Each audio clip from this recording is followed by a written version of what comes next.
La Maison de l'Île-de-France, à la Cité internationale universitaire de Paris, est un projet très innovant parce qu'il a cette stratégie 100% solaire avec un stockage thermique intersaisonnier qui a pour objectif de produire entièrement les besoins de chaleur et d'eau chaude sanitaire du bâtiment.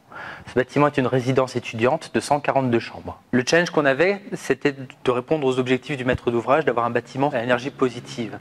On a eu la chance d'avoir l'architecte, l'agence Nicolas Michelin et associés, qui adhère totalement à notre projet d'un bâtiment 100% solaire et qui l'a designé en conséquence.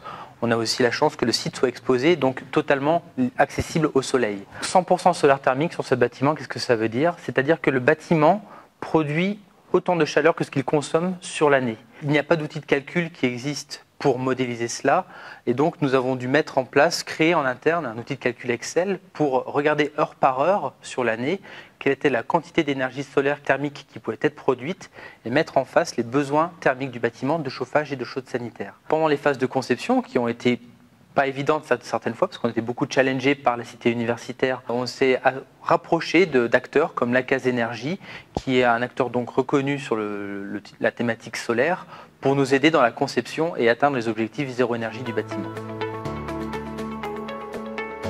On a donc conçu avec l'architecte cette installation solaire thermique avec les panneaux solaires en façade et les cuves pour le stockage thermique intersaisonnier. La particularité de cette maison, c'est qu'on a donc deux cuves conséquentes de 78 mètres cubes chacune. Elles font 5 étages de hauteur qui ont pour objectif de stocker toute la chaleur produite par les panneaux solaires en été. Les panneaux solaires vont apporter de la chaleur à assez haute température, c'est l'avantage des capteurs sous vide, pour ensuite aller piquer à différents niveaux de hauteur dans ces cuves pour apporter la chaleur à la bonne strate thermique. Et de l'autre côté, on vient chercher la chaleur en fonction du besoin à la bonne strate thermique également. Pour l'eau chaude sanitaire, nous allons aller chercher l'eau qui sera à des hautes températures, supérieures à 65 degrés, dans les strates hautes des cuves, grâce aux piquages verticaux qui ont été créés. Et pour le chauffage, nous allons chercher plutôt dans la partie basse de la cuve, où l'eau sera à des températures de l'ordre de 45 degrés. C'est ça qui nous permet d'optimiser le stockage intersaisonnier dans ces cuves, mais aussi de maximiser le rendement des panneaux solaires thermiques, car on vient aussi prendre à chaque fois l'eau à la température la plus basse pour la ramener dans les capteurs.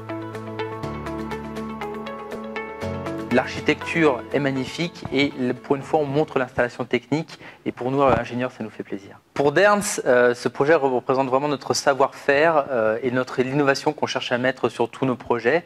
C'est le plus emblématique qu'on a en France à ce jour. Moi personnellement, on va dire que ce projet symbolise le condensé de tout le savoir-faire, de ce que j'ai pu étudier, de ce que j'ai appris pendant mes années d'expérience. Si j'avais un conseil pour que ce bâtiment atteigne ses objectifs en exploitation, c'est vraiment que les étudiants adhèrent au concept environnemental et énergétique qui a fait ce bâtiment tel qu'il est maintenant.